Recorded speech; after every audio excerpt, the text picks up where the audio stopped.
নামখানার অসুস্থ বিএলও দেবাশিস দাসকে এসএসকেএম থেকে ছাড়ার পরে সিইও দপ্তরে নিয়ে এলো তৃণমূলপন্থী বিএলওরা। সরাসরি আমাদের প্রতিনিধি রুমা পাল রয়েছেন সেখানে। রুমা,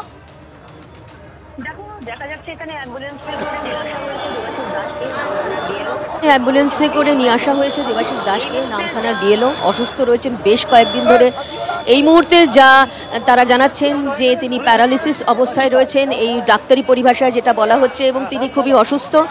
এবং বিএলও অবরোধ কমিটি যারা এখান থেকে অবস্থান করছেন তাদের প্রতিনিধিরা কিন্তু তাই সেই দেবাশিস দাস এবং তার পরিবারের লোকজনকে ঠিক সিইও দপ্তরের সামনে অ্যাম্বুলেন্স করে নিয়ে এসছেন। তাদের দাবি হচ্ছে ক্ষতিপূরণ দিতে হবে, অর্থাৎ ক্ষতিপূরণ দিতে হবে। এবং অবশ্যই আমরা দেখতে পাচ্ছি যে এখানে অ্যাম্বুলেন্সে করে যেমন এসছে দেবাশিস দাস, অন্যদিকে কিন্তু দেখা যাচ্ছে যে একেবারে সিইও দপ্তরের সামনে বিএলও অবরোধ কমিটির তারা কিন্তু এখানে একদম বিক্ষোভ প্রদর্শন করছেন। এবং সবথেকে বড় কথা, তারা কিন্তু স্লোগান তুলছেন যে ইসিআই হায় হায়, কারণ এখনো পর্যন্ত কোনো এখানে দেখানো হয়নি বা ক্ষতিপূরণ দেওয়া হয়নি। যদিও কমিশন জানিয়েছে যে তারা রিপোর্ট চেয়েছে এবং তারপরে রিপোর্ট আসার পর ইসিআই অবশ্যই যাদের মৃত্যু হয়েছে তাদের ক্ষতিপূরণ দিতে বিবেচনা করছে। কিন্তু যারা অসুস্থ, গভীরভাবে অসুস্থ হয়েছেন এবং যারা এখনো পর্যন্ত অসুস্থ রয়েছেন বিএলওরা, যে ক্ষেত্রে আমরা দেখতে পাচ্ছি যে এখানে কিন্তু নামখানার বিএলও দেবাশিস দাসকে নিয়ে আসা হয়েছে, তার পরিবারকে নিয়ে আসা হয়েছে। এবং দেখতে পাচ্ছি সিইও দপ্তরের সামনে কিন্তু বিএলও অবরোধ কমিটি তারা কিন্তু অবস্থান বিক্ষোভে আবারও বসেছে।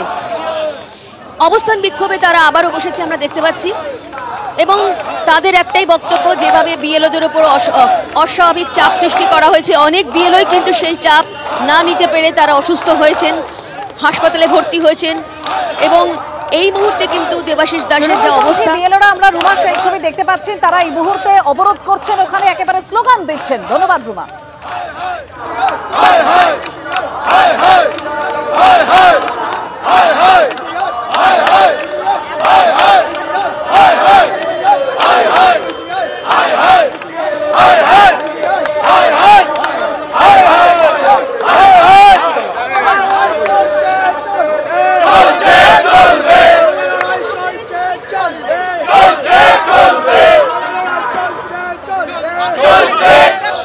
বিচার যে আজকে বিএলওর কাজ করতে গিয়ে যে অসুস্থ হয়েছে, এর ক্ষতিপূরণটা আমরা চাইব।